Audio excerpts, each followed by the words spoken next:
Hey guys, Matt from Team Host Club here, coming to do a deck profile. Then after this, I'm probably going to be shooting a discussion video.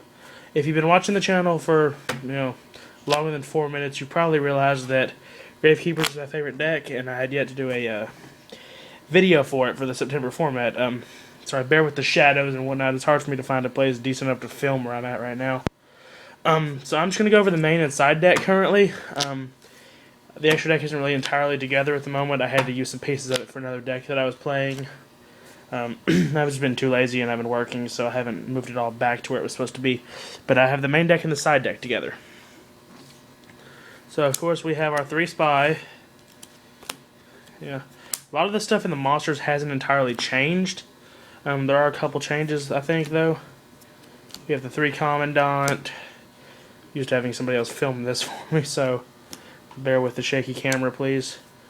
3 Recruiter, 2 Descendant, 2 Guard, the 1 Assailant, the 1 Saiyan, and since they gave it back to us, Tsukiyomi.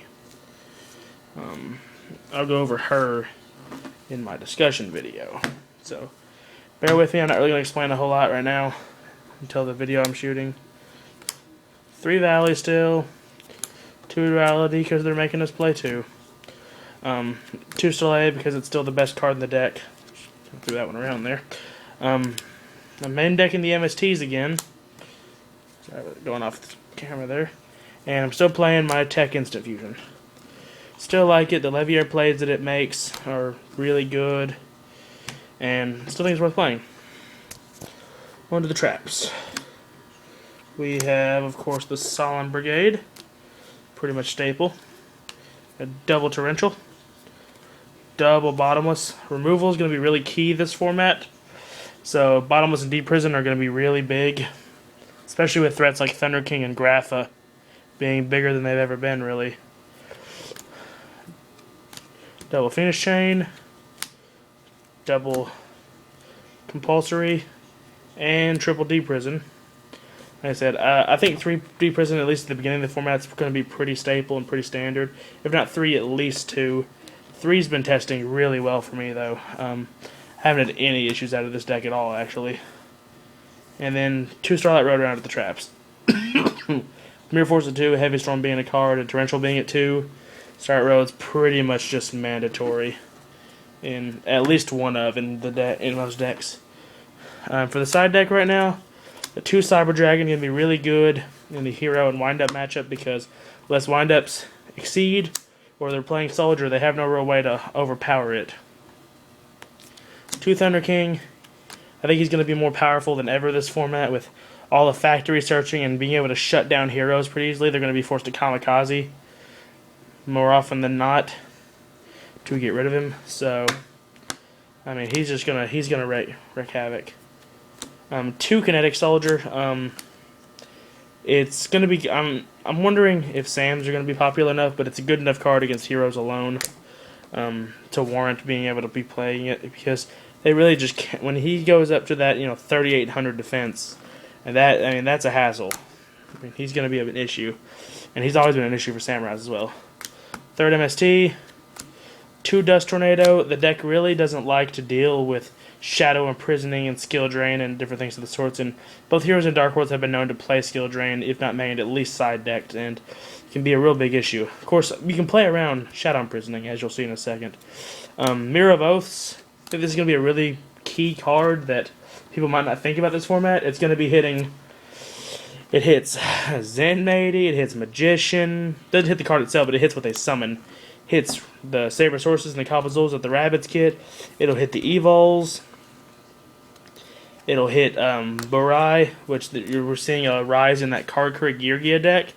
And this wrecks that deck as well. There's just way too many good cards that Mirror of Oaths can shut down. And if we start seeing, even at your local level like I do, the beginning of the format Gladiator Beasts, this card, of course, destroys Gladiator Beasts. And it's good in the mirror match as well if you have to play against Gravekeepers. Shadow Imprisoning Mirror, I'm side decking actually. What's interesting about this is because This is for the Dark World mirror match, and Inzectors, if people still play them, which, I mean, I think the deck's still alive, but that's another video for another time. The real issue with Gravekeepers is that it has a pretty horrendous matchup against Dark Worlds. If they set up too easily on you, if they can get their gates going and keep your Valley off board, and just continually drop Grapphas to the grave and just blow up your set spies, your set guards and whatnot, and then just summon Grapha and start swinging at you, I mean, you have a hard time dealing with it if its effect has cleared your back row away. But my theory behind Shadow Imprisoning is that Shadow Imprisoning will stop them from having Grapha, blow up my cards when it gets discarded. And it can still special summon because it is an inherent special summon.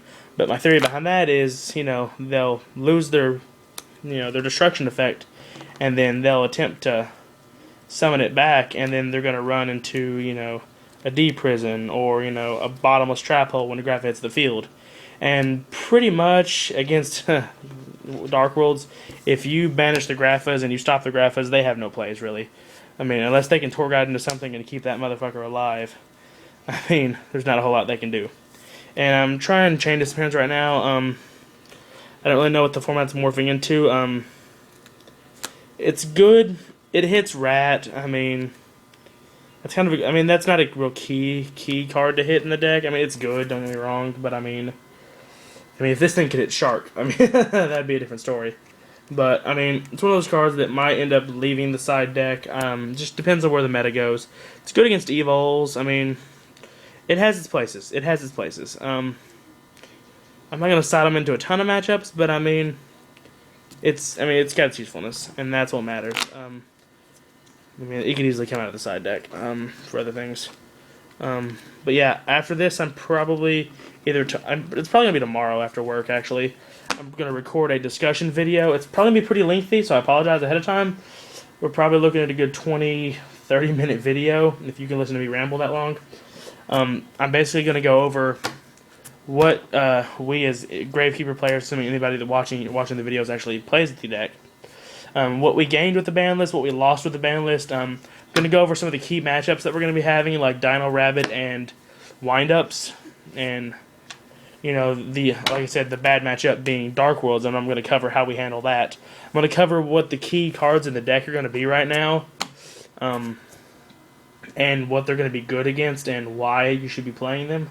Which, I mean, the majority of them you're playing already, but you're going to be playing them a slightly different way now, probably, depending on the matchup it's good against. But like I said, that video will probably come tomorrow, so be sure to look for that. If not tomorrow, it'll be uploaded the day after on Tuesday. It just depends on how... I don't really feel like uploading a 25-30 minute video at midnight, so... because nobody's going to see it. But yeah, make sure you rate and comment. Give me suggestions. The deck is at 42, I believe, and that seems kind of high, but I mean, I've had zero consistency issues out of it at all. Your Recruiter search, your Sanguine search, your Dualities essentially lower the deck by 2. I mean, 42 with this deck is not really a big deal. The Spy will thin the deck, the Commandant will thin the deck, the Recruiters do it. I mean, the deck is such a toolbox engine that playing at 42 is not awful. And I just felt like, I mean, the MSTs need to be main decked because I'm not really comfortable giving game 1 to Windups because I didn't have an answer for their factory. Because anyone that knew Blackwings when they had multiple Whirlwinds, I wasn't playing during that format, but I've seen videos and I've studied it, and it's the same thing for Windups. They have 3 Whirlwind. And if you don't get it off board, I mean, they're just going to plus so hardcore that you just can't come back from it. But that's my reasoning behind these. But I'll go more into detail about the deck tomorrow. And it will be uploaded probably Tuesday morning. So make sure you rate, comment, and subscribe.